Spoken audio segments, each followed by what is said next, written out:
Boa noite para todos. Está começando o programa Militão e Militão desta quarta-feira. Olha, a Aviação Garcia está comemorando o Prêmio Top de Marcas e neste ano a Aviação Garcia foi premiada em duas categorias, né? Além de na categoria ônibus rodoviário, que a Aviação Garcia é a grande campeã de todas as edições do Top de Marcas, ela também venceu o Top Mais, né? Que analisa entre todas as marcas a mais lembrada. E além disso, a Brasil Sul, que é do grupo GBS, a empresa Brasil Sul ficou em segundo lugar no ônibus rodoviário. Então, o Stefano Boico Júnior, o Zé Boico, né, que são os proprietários da Aviação Garcia, estão comemorando essa conquista. Muito bem, confira aí a linha de produtos de Natal da Hashimitsu.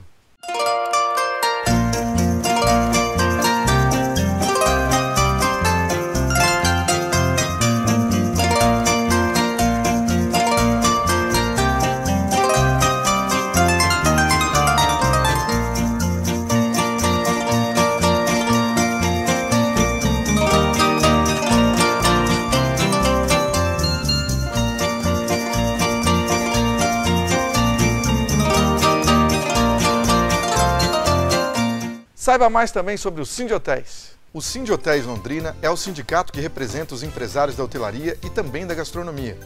No mês que vem, vamos completar 37 anos de defesa do bom funcionamento dos nossos hotéis, restaurantes, bares, lanchonetes e similares em Londrina e outros 57 municípios do norte do Paraná. Se você é empresário da área e ainda não se filiou ao Sindhotéis, conheça os benefícios de ser um associado. Telefone 3345-0555. Você também pode acessar sindhoteislondrina.com.br ou facebook.com/sindhoteislondrina. Sindhotéis Londrina, unidos somos mais fortes. Aqui comigo no programa de hoje está o fisioterapeuta Emerson Nunes Nascimento, da Fisioeste. Fisioterapeuta também pós-graduando na Escola de Madrid. E hoje nós vamos conversar sobre osteopatia. Como vai, Emerson? Tudo bem? Tudo jóia. Tranquilo? É um prazer estar aqui. Conta pra gente, muita gente já ouviu falar, mas a maioria das pessoas não entende muito bem o que é osteopatia. A osteopatia, Marcelo, é uma ciência que é uma área de pós-graduação da fisioterapia, que ela só pode fazer essa área fisioterapeutas, né, já graduados, e ela foi criada embora seja para fisioterapia, ela foi criada por um médico, um americano, que foi o Dr. Andrew Taylor Still, e aonde a gente engloba o tratamento. A gente precisa ter uma boa avaliação biomecânica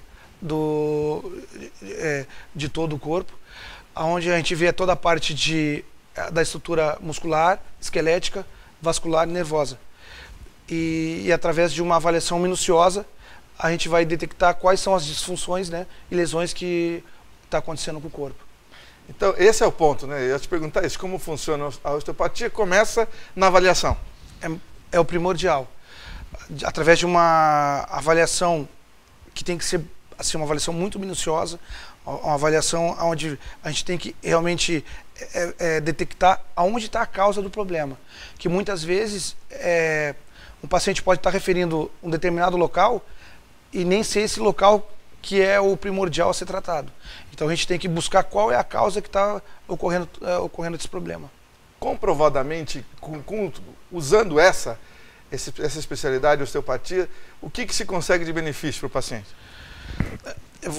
Através das partes das manipulativas que é proporcionado pela osteopatia, a gente consegue uma liberação articular, a gente consegue liberações musculares, aonde a gente consegue fazer com que estruturas que estão ali com determinados bloqueios, elas voltem a ter a parte de vascularização, que é onde o que traz todos os benefícios da parte de cura que o corpo necessita.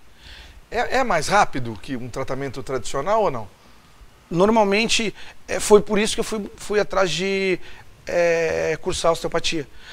Porque fui vendo através de algumas pessoas que já tinham feito essa pós-graduação, a rapidez pelo qual eles estavam conseguindo trazer benefícios para os seus pacientes.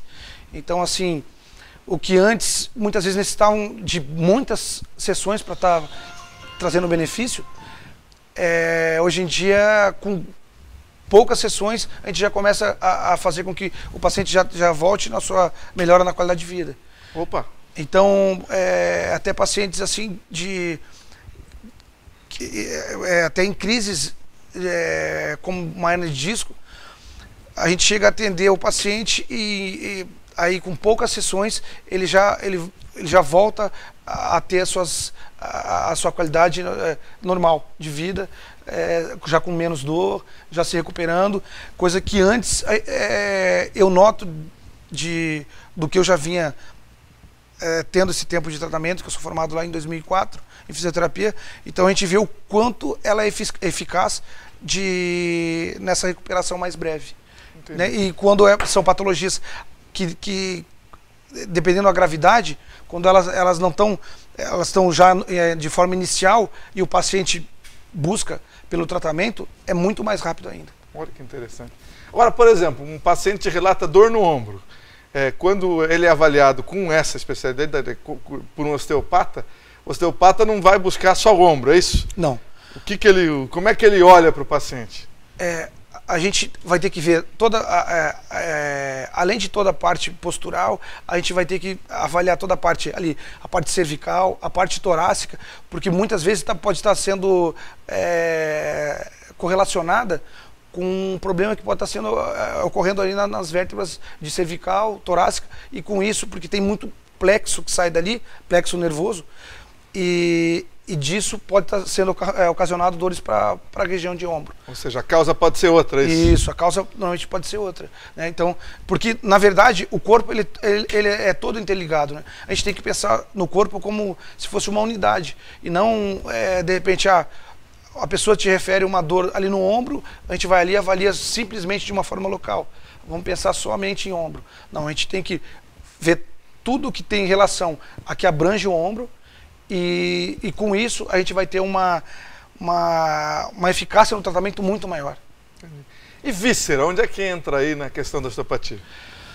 A parte visceral acaba sendo quase que da mesma forma, porque a parte visceral, Marcelo, ela muitas vezes ali um problema de fígado ou intestino, ele pode estar te levando a ter algum tipo de bloqueio articular e proporcionar dor a nível de pelve, a nível de quadril, ou de repente uma outra víscera que pode estar te causando algum problema a nível de às vezes muito a nível de cervical, né? Porque a gente tem determinadas musculaturas que, por mais como que elas são distantes, muita gente pensa que elas estão distantes da região onde está tendo dor, mas devido à parte nervosa, ela é totalmente interligada. Então, por isso que a gente tem que buscar essa parte que a gente estava falando sobre uma avaliação mais complexa, para daí a gente conseguir ter um bom resultado. Então, a parte visceral também é muito importante, que muitas vezes que a gente também tenha um conhecimento para poder tá tendo eficácia no tratamento. E dentro da escola, é o que eles também fazem, nos ensinam muito, né? Para que a gente possa ter um conhecimento tanto da parte visceral, mas também muscular, esquelética, vascular, para que com isso a gente elabore um tratamento mais eficaz. E se, por exemplo, se o problema for vamos dizer, como você citou, no fígado, por exemplo, causando dor em outro lugar, o tratamento é com fisioterapeuta mesmo? Sim, sim. Vamos dizer assim... exercícios e etc. que podem curar. São alguns tipos de manobra, né? Certo. Então, o que acontece? São manobras que a gente vai fazer com que aquele determinado local vai fazer com que volte a ficar de uma forma fisiológica de como tem que o corpo tá. Então, só que acaba que também o corpo, ele tem de uma certa forma, ele começa a se adaptar de uma certa forma, a tortuosidades que a gente vai adquirindo com o tempo. Tortuosidades que seriam ali as partes de escoliose, cifoses. Então, muitas vezes, assim, a gente tem que ter muito cuidado em determinados articulações, que muitas vezes a gente tem que ver como a gente vai liberar ou não, aonde a gente vai realmente mexer ou não e por que a gente vai mexer ou não. Então não é simplesmente a gente chegar ali e fazer uma determinada manobra. Então por isso a gente tem que ter muito conhecimento do que a gente tem que estar fazendo. Às vezes o corpo já se adaptou e vai provocar mais dor se você tentar isso. Depende, se você mexer num local onde não deveria, sim. Então por isso que a gente tem que saber qual o ponto e qual o local que a gente tem que realmente fazer determinado tipo de manobra. Outra questão interessante da escola da osteopatia e da Escola de Madrid, onde o Emerson é pós-graduando, né, é a questão de que não basta analisar apenas um exame. Né? Muita gente vem lá do médico com o exame, indicou fisioterapia, não é isso? Sim, sim. Lá, o joelho, o tornozelo, o braço, não sei o quê. E tem fisioterapeuta que só olha o exame, não é? Não, então... Não é esse o melhor caminho, né? Não é pelo seguinte, porque como o profissional apenas olhando a parte final, que ele na verdade, por isso que ele é chamado exame complementar, ele vai olhar aquele exame sem, de repente, ter avaliado o seu paciente, como é que ele vai saber tratar? Então, um profissional, ele só consegue ter uma boa recuperação do seu paciente, trazer benefícios para o seu paciente, se ele souber fazer uma boa avaliação. Então, aquele exame é para ele ver ali por final. Então, primeiro a gente colhe toda a parte de anamnese, que é a parte de ver a história do paciente, e através dessa história do paciente e avaliações específicas, a gente vai ver qual o problema que está sendo causado. E depois a gente só vai ver a parte do exame complementar, que é diferente de ser uma ressonância, um ultrassom, só para complementar com o que a gente avaliou. Se está batendo, se está mais ou menos igual o que veio ali para a gente. Então, porque a gente vê toda a parte disfuncional do paciente. Então a gente precisa saber avaliar. Então o profissional da área de saúde que ele não sabe fazer uma boa avaliação, dificilmente ele vai conseguir tratar e recuperar seu paciente. Muito bem. Emerson Nunes Nascimento, da Fisioeste, muito obrigado, grande abraço. Ele vai voltar aqui no programa conversar mais um pouco sobre, inclusive você que está em casa, preste atenção, hein? Que aí às vezes você está com um problema, né? E esse problema vai ouvir o Emerson falar aqui, você pode procurar o tratamento certo. Obrigado, grande abraço para você. João, eu te agradeço, muito obrigado pela oportunidade, Marcelo, e até o próximo programa. Ok. Já voltamos com o programa Militão e Militão. Super pré-internet da Sercontel. Para quem não sai da internet, franquia mensal de 4 GB sem bloqueio. Para quem quer ligar sem se preocupar com nada. Ligações locais e SMS à vontade para qualquer operadora. E para quem não quer se preocupar com recargas, recarregue e use por 1 ano por apenas R$ 4,90. Sercontel, super pré-internet. Você faz uma recarga, turbina seu celular e usa como quiser. Mais informações, ligue 1051. No centro de Londrina, no complexo comercial de maior sucesso, a Van. Leo Cosméticos e agora Cobase, o shopping do seu animal. É a maior rede pet shop do Brasil, com mais de 70 mega lojas, modernas, completas, diferenciadas. Cobase, venha conhecer, você vai se apaixonar. Private Motel, suítes diferenciadas que combinam modernidade e sofisticação na medida exata para proporcionar prazer com muito estilo. privatemotel.com.br, PR 445, próximo ao Parque Ney Braga. Muito bem, de volta com o programa Militão e Militão. Olha uma história interessante que vem da região de Cornélio Procópio, e é verdade que nós estamos em crise econômica, não é? Mas recentemente, coisa de 90 dias atrás, um dono de uma fazenda, inclusive comprou a fazenda ano passado, ele foi numa concessionária de trator, comprou as máquinas, R$2 milhões, certo? E normalmente todo agricultor que faz isso, né, agropecuário, financia. O cara falou, quais os seus dados para financiamento? Ele falou, não, vou te passar o depósito agora. Pagou à vista, R$2 milhões. A crise é para alguns, para a maioria, mas tem uma minoria que não está em crise, esse aí não estava. O pessoal da concessionária vibrou, né? R$2 milhões à vista. Que venda bacana, né? São coisas do Brasil em plena crise econômica. Fica com a dica de inglês da FD English. Hi guys, I'm Dora and this is FD TV. Nós trazemos dicas de inglês bem práticas, sem blá blá blá.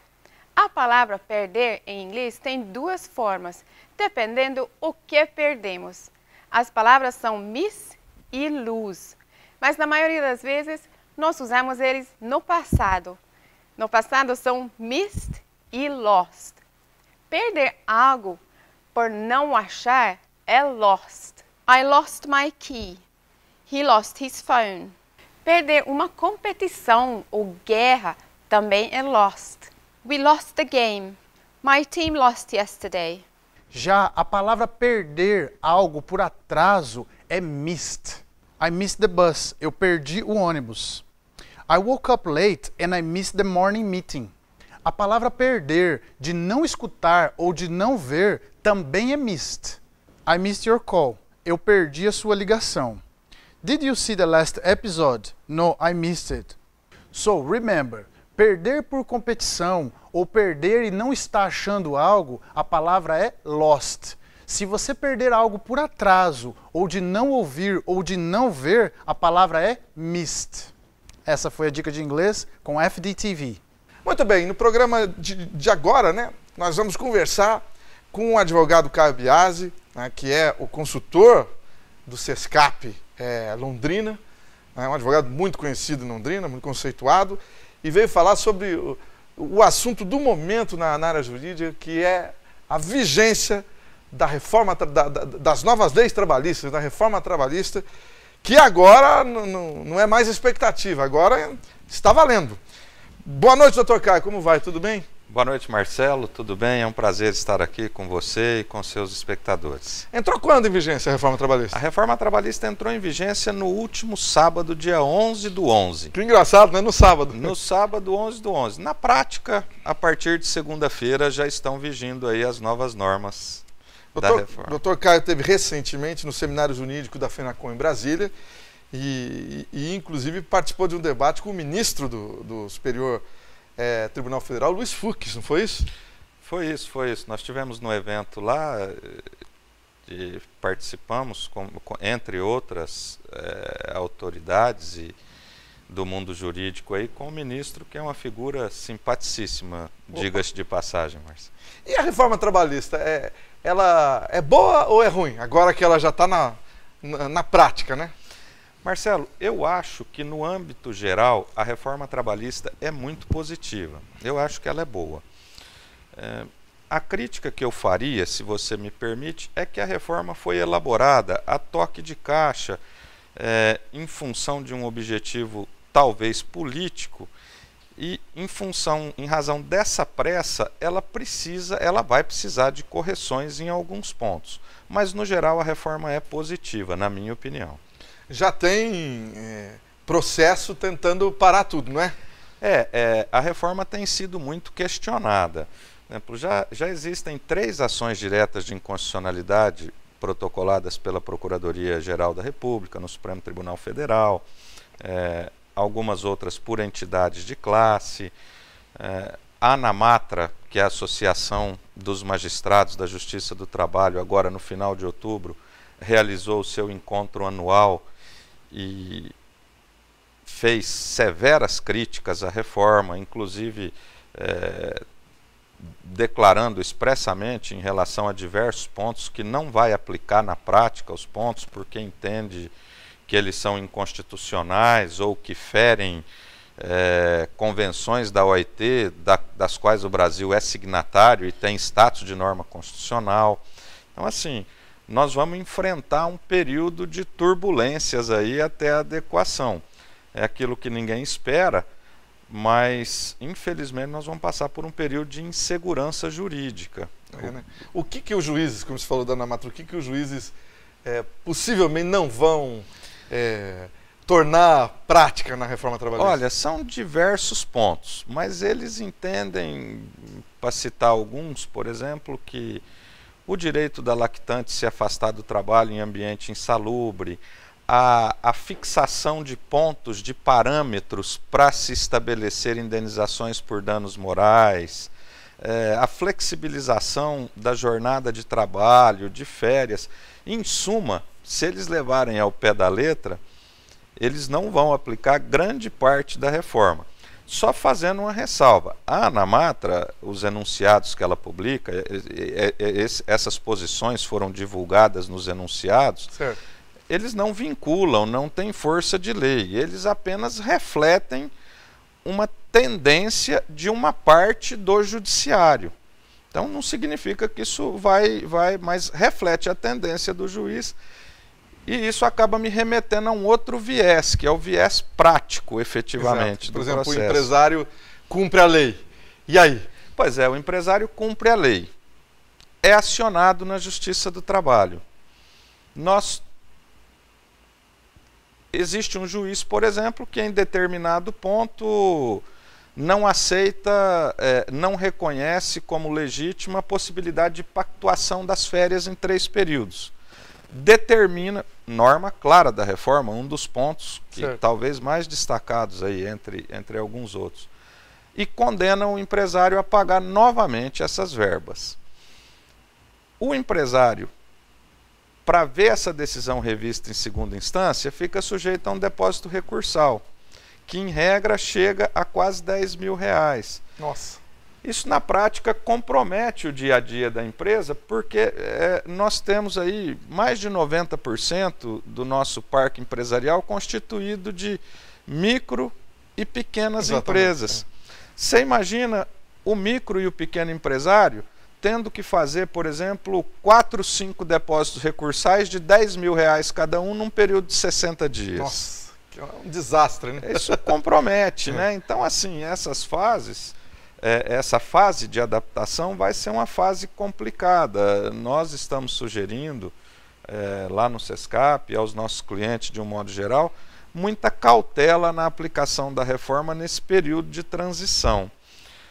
Né? Então, é preciso aplicar, tem todo o direito de aplicar, é previsto em lei, lei é feita para ser cumprida, mas existem assim, ainda muitos pontos de conflito sobre o que aplicar, em que momento aplicar, como é que nós vamos fazer com as ações, o que vai ser aplicado nas ações que já estão em curso, o que vai ser aplicado nas novas ações.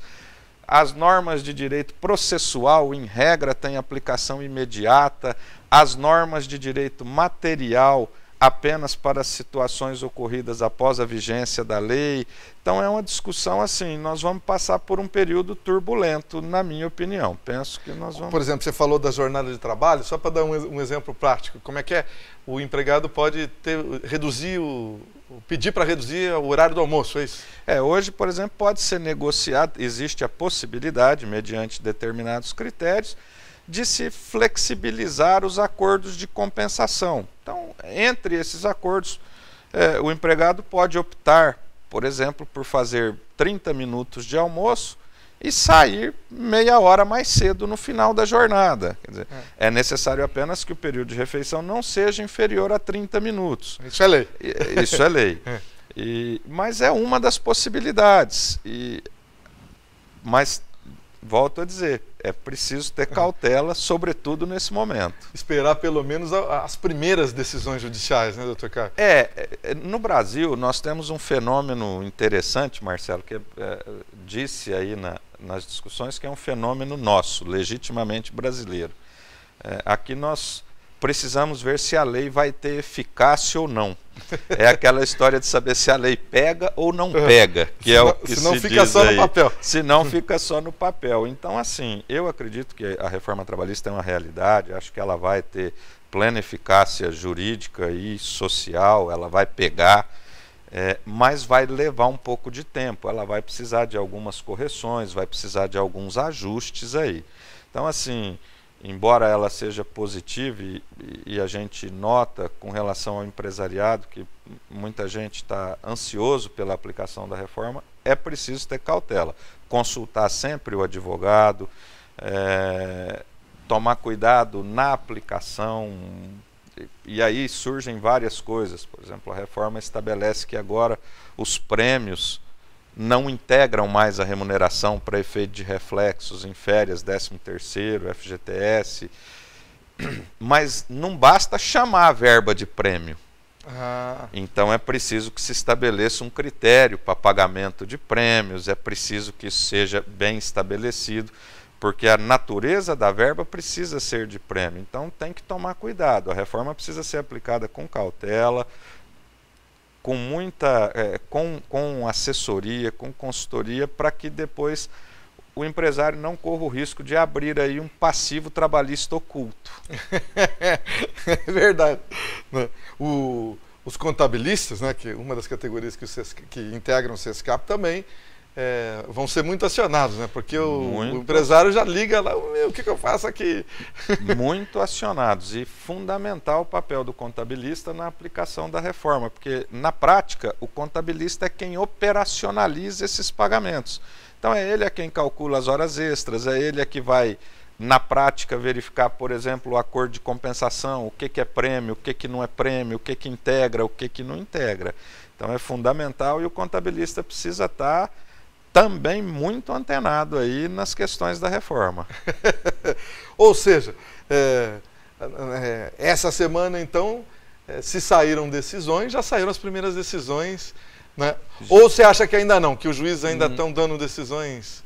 Pode falar, doutor Carlos. Não, eu acho que já saíram decisões. Ontem, por exemplo, já circulou aí na imprensa especializada, e até um fato curioso, uma decisão da região de Ilhéus, na Bahia, aonde um magistrado julgou totalmente improcedente uma reclamatória trabalhista de um empregado e o condenou a pagar as custas processuais e os honorários advogatícios da parte contrária, que é um dos temas da reforma, a possibilidade do empregado, em caso de perder a ação, pagar a sucumbência. E aí já veio o primeiro debate. Por exemplo, a sucumbência se aplica nos processos que já estavam em andamento? O entendimento predominante se aplica porque é norma de direito processual, então ela tem aplicação imediata, inclusive nos processos que já estão andando. Mas vem a discussão, ela não seria uma norma de direito processual puro, dizem os que defendem a não aplicação, ela seria uma norma de direito processual material. Então esse já foi um caso que encheu as redes sociais ontem, e aí já temos opiniões para todos os lados. Doutor Caio Biasi, muito obrigado, grande abraço. Eu é que agradeço, um abraço, foi um prazer estar aqui com você, sempre muito bom. Ok, hora de ir embora, boa noite para todos.